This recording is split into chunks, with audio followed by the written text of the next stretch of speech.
जय हिंद। नमस्कार दोस्तों, बहुत बहुत स्वागत है आप सभी का आपके अपने YouTube channel PMS IQ study में। दोस्तों, आज की क्लास हम लेकर आ गए हैं एसएससी सीजीएल यानी कि कंबाइंड ग्रेजुएट लेवल 2026 की परीक्षा के लिए अति महत्वपूर्ण समान ज्ञान व सामान्य विज्ञान के प्रश्नों का। जी हाँ दोस्तों, जैसा कि आप सभी को पता होगा कि एसएससी सीजीएल की बहुत बड़ी बम्पर वैकेंसी निकल कर आ गई है, जिसमें तकरीबन 12,256 पोस्ट्स है। तो उसके पॉइंट ऑफ व्यू से दोस्तों क्लास हम शुरू किए हैं सामान्य ज्ञान व सामान्य विज्ञान के अति महत्वपूर्ण प्रश्नों का। तो आप सभी से एक रिक्वेस्ट करूंगा कि क्लास को आप लोग अंत तक जरूर देखिएगा। एक एक प्रश्न, जी हाँ दोस्तों, एक एक प्रश्न एसएससी सीजीएल के लिए महत्वपूर्ण होने वाले हैं। तो चलिए आज की क्लास हम लोग शुरू करते हैं। पहला प्रश्न है, निम्नलिखित में से किस रोग में रोगाणु खुले घाव से होकर प्रवेश कर जाते हैं। दोस्तों बतानी है कि इनमें से किस रोग में जो रोगाणु होते हैं यानी कि बैक्टीरिया हम लोग कह सकते हैं कि खुले घाव से होकर के प्रवेश कर जाते हैं। तो आप लोग याद रखेंगे टिटनेस, यानी कि ऑप्शन ए इस प्रश्न का बिल्कुल करेक्ट आंसर हो जाएगा। आप लोग याद रखेंगे दोस्तों, टिटनेस में क्या होता है, रोगाणु जो होते हैं दोस्तों, ये खुले घाव से होकर के प्रवेश कर जाते हैं इसी बीमारी के माध्यम से, यानी कि ऑप्शन ए इस प्रश्न का बिल्कुल करेक्ट आंसर हो जाएगा। आप लोग याद रखेंगे। चलिए आगे बढ़ते हैं। अगला प्रश्न है दोस्तों, रासायनिक यौगिक का सबसे छोटा संभावी यूनिट है। साथियों दोस्तों बतानी है कि रासायनिक यौगिक का सबसे छोटा संभावी यूनिट कौन सी होती है, सबसे छोटी संभावी इकाई कौन सी होती है। तो आप लोग याद रखेंगे अणु, यानी कि दोस्तों ऑप्शन डी इस प्रश्न का बिल्कुल करेक्ट आंसर हो जाएगा। आप लोग याद रखेंगे रासायनिक यौगिक का सबसे छोटा जो संभावी यूनिट है वो होता है अणु। चलिए आगे बढ़ते हैं।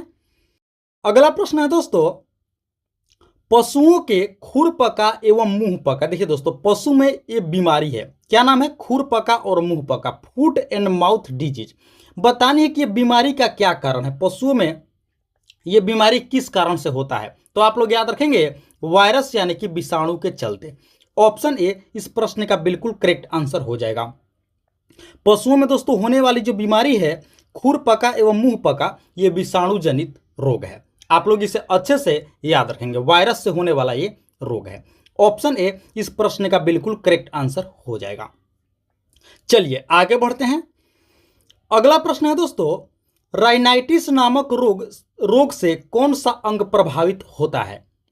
दोस्तों बतानी है कि राइनाइटिस नामक रोग से हमारे शरीर का कौन सा अंग इफेक्टिव होता है, प्रभावित होता है। तो आप लोग याद रखेंगे इसका सही उत्तर होगा दोस्तों नाक, यानी कि ऑप्शन डी इस प्रश्न का बिल्कुल करेक्ट आंसर हो जाएगा। राइनाइटिस नामक रोग से शरीर का कौन सा अंग प्रभावित होता है। तो आप लोग याद रखेंगे दोस्तों नाक जो है प्रभावित होता है, यानी कि राइनाइटिस नामक रोग नाक में होता है। चलिए आगे बढ़ते हैं। अगला प्रश्न है, हुमायूं ने अपनी सत्ता को पुनः प्राप्त करने के लिए किस सूरी राजा को हराया था। हुमायूं आप लोगों को दोस्तों पता होगा ये कौन है। तो बतानी है कि इसने अपनी सत्ता को पुनः प्राप्त करने के लिए किस सूरी राजा को हराया था। तो आप लोग याद रखेंगे इसका सही उत्तर हो जाएगा सिकंदर सूरी, यानी कि ऑप्शन बी इस प्रश्न का बिल्कुल करेक्ट आंसर हो जाएगा। दोस्तों आप लोग याद रखेंगे हुमायूं ने अपनी सत्ता को पुनः प्राप्त करने के लिए सूरी राजा यानी कि सिकंदर सूरी को हराया था। ऑप्शन बी इस प्रश्न का बिल्कुल करेक्ट आंसर होगा। आइए अब आगे बढ़ते हैं। अगला प्रश्न है, कुद्रेमुख पर्वत श्रृंखला कहां स्थित है। दोस्तों बताने है कि कुद्रेमुख पर्वत श्रृंखला, तो आप लोग याद रखेंगे कर्नाटक राज्य में स्थित है। ऑप्शन ए इस प्रश्न का बिल्कुल करेक्ट आंसर हो जाएगा। कुद्रेमुख पर्वत श्रृंखला माउंटेन रेंज किस राज्य में है। तो आप लोग याद रखेंगे कर्नाटक राज्य में स्थित है। चलिए आगे बढ़ते हैं।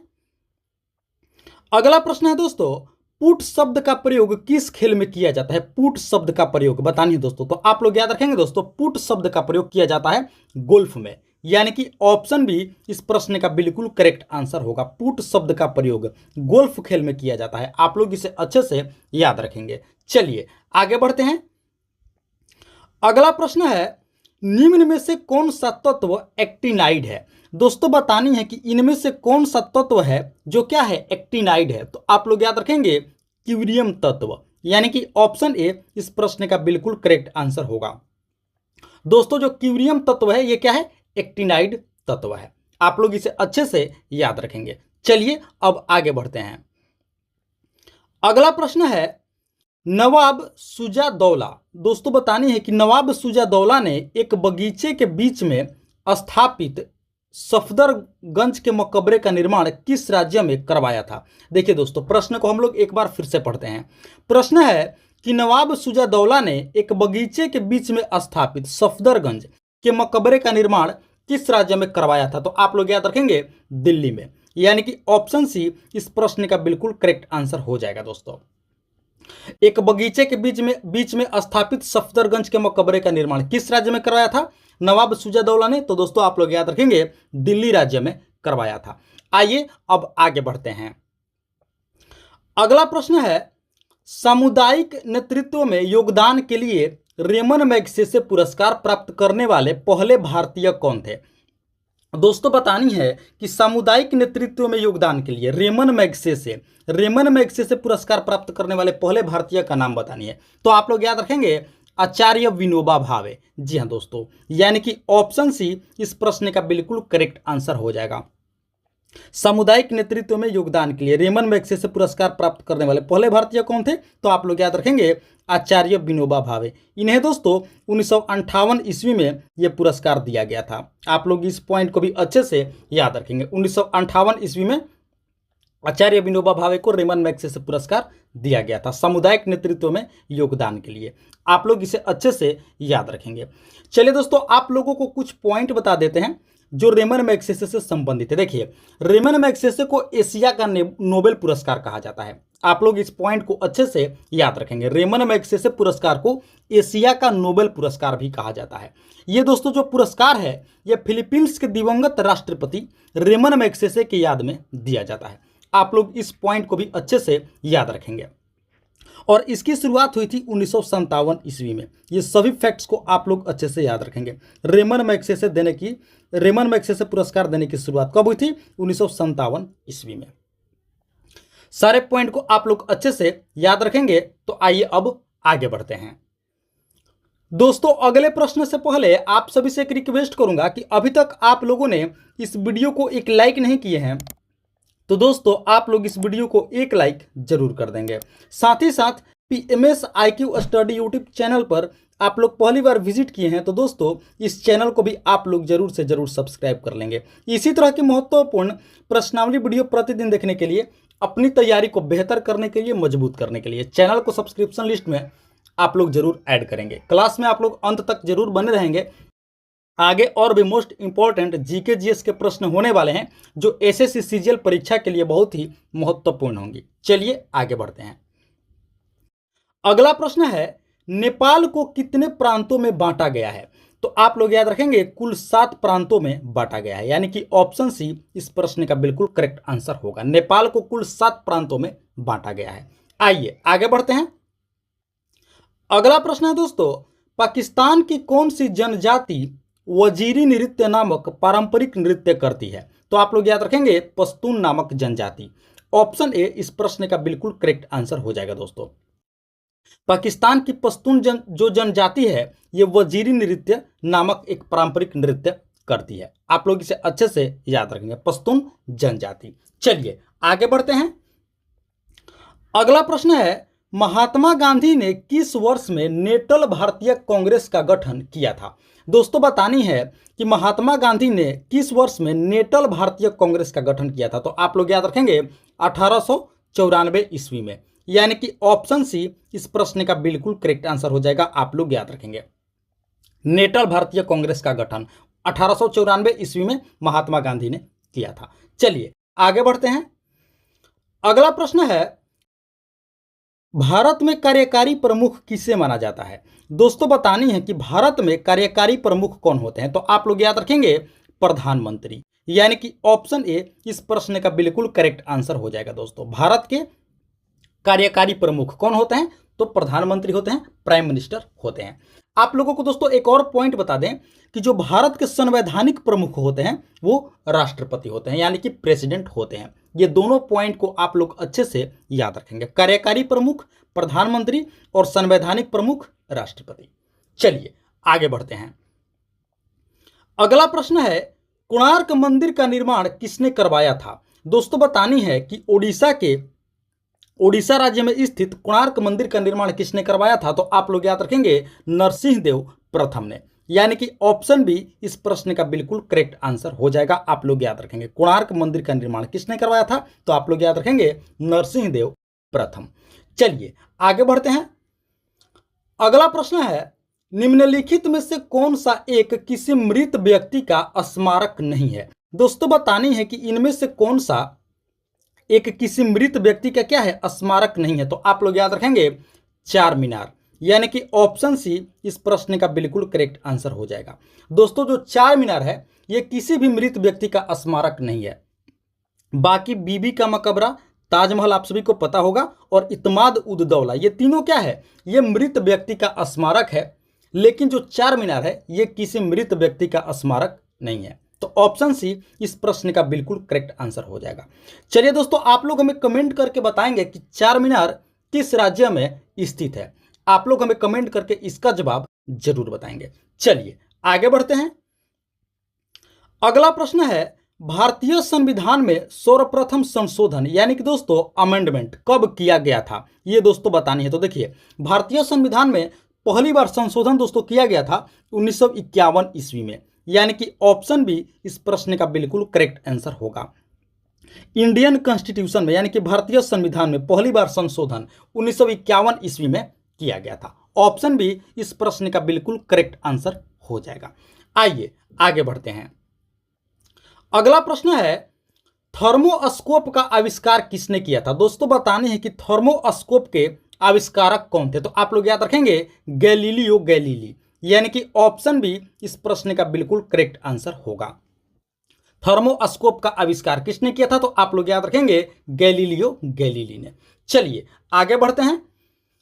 अगला प्रश्न है दोस्तों, रॉलेट एक्ट को किस वर्ष पारित किया गया था? रॉलेट एक्ट को तो आप लोग याद रखेंगे 1919 ईस्वी में, यानी कि ऑप्शन ए इस प्रश्न का बिल्कुल करेक्ट आंसर हो जाएगा। आप सभी को पता भी होगा दोस्तों, एकदम बेसिक लेवल के प्रश्न है। रॉलेट एक्ट को किस वर्ष पारित किया गया था? तो आप लोग याद रखेंगे 1919 ईस्वी में। चलिए आगे बढ़ते हैं। अगला प्रश्न है, लोहे की वस्तुओं में जंग लगने का क्या कारण है? दोस्तों बतानी है कि लोहे की वस्तुओं में जंग क्यों लग जाती है, इसका वैज्ञानिक कारण क्या है? तो देखिए दोस्तों, फेरिस और फेरिक हाइड्रोक्साइड के मिश्रण की वजह से लोहे की वस्तुओं में जंग लग जाता है। आप लोग याद रखेंगे ऑप्शन बी इस प्रश्न का बिल्कुल करेक्ट आंसर होगा। फेरस और फेरिक हाइड्रोक्साइड के मिश्रण की वजह से लोहे की वस्तुओं में जंग लग जाता है। आइए अब आगे बढ़ते हैं। अगला प्रश्न है, लोहे की वस्तुओं को संक्षारण से बचाने के लिए उसके ऊपर जस्ते की परत चढ़ाई जाती है। इस प्रक्रिया को क्या कहा जाता है? दोस्तों अभी हमने पढ़ा कि लोहे की वस्तुओं में जंग लग जाता है, अभी हमने पढ़ा फेरस और फेरिक हाइड्रोक्साइड के मिश्रण की वजह से।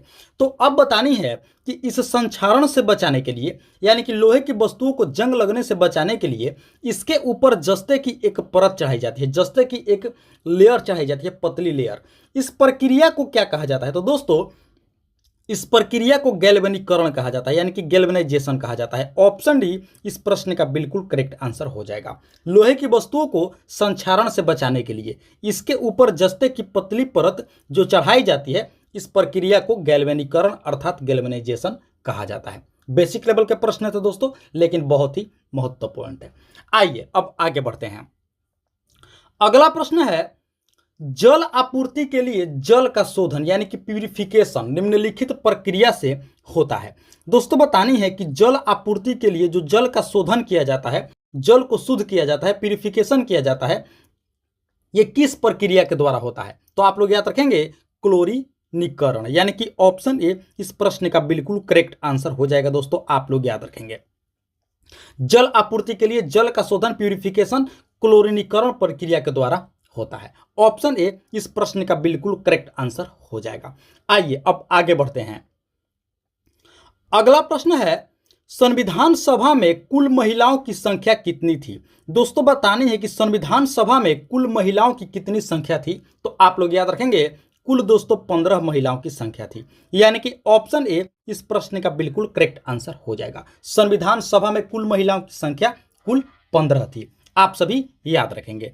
चलिए आगे बढ़ते हैं। अगला प्रश्न है, पीत आतंक किस देश से संबंधित है? दोस्तों बतानी है कि पीत आतंक किस देश से संबंध रखता है। तो आप लोग याद रखेंगे जापान से। ऑप्शन ए इस प्रश्न का बिल्कुल करेक्ट आंसर हो जाएगा। पीत आतंक जापान से संबंधित है। चलिए आगे बढ़ते हैं। अगला प्रश्न है दोस्तों, निमोनिया से शरीर का कौन सा अंग प्रभावित होता है? बेसिक लेवल के प्रश्न है दोस्तों, बहुत ही महत्वपूर्ण है। बतानी है कि निमोनिया से शरीर का कौन सा अंग इफेक्टिव होता है, प्रभावित होता है। तो आप लोग याद रखेंगे फेफड़ा यानी कि लंग्स। ऑप्शन सी इस प्रश्न का बिल्कुल करेक्ट आंसर होगा। निमोनिया से दोस्तों हमारे शरीर का फेफड़ा प्रभावित होता है, यानी कि लंग्स प्रभावित होता है। चलिए आगे बढ़ते हैं। अगला प्रश्न है, तकलामकान मरुस्थल किस देश में स्थित है? दोस्तों बतानी है कि तकलामकान मरुस्थल किस देश में है। तो आप लोग याद रखेंगे इसका राइट आंसर होगा दोस्तों चीन में, यानी कि ऑप्शन डी इस प्रश्न का बिल्कुल करेक्ट आंसर होगा। तकलामकान मरुस्थल किस देश में है? तो आप लोग याद रखेंगे चीन देश में स्थित है। ऑप्शन डी इस प्रश्न का बिल्कुल करेक्ट आंसर होगा। तो दोस्तों ये थी हमारी आज की एसएससी सीजीएल एग्जाम 2026 के लिए अति महत्वपूर्ण समान ज्ञान व सामान्य विज्ञान के प्रश्नावली वीडियो। आशा करते हैं इस वीडियो को, इस क्लास को आप लोग अंत तक जरूर देखे होंगे। एक एक प्रश्न को, जी हाँ दोस्तों, एक एक प्रश्न को आप लोग अच्छे से समझे होंगे और याद भी कर लिए होंगे। तो आप सभी से एक बार फिर से रिक्वेस्ट करूंगा कि इस वीडियो को आप लोग अभी तक एक लाइक नहीं किए हैं, तो दोस्तों आप सभी से एक बार फिर से रिक्वेस्ट करूंगा कि वीडियो को आप लोग एक लाइक अवश्य कर देंगे।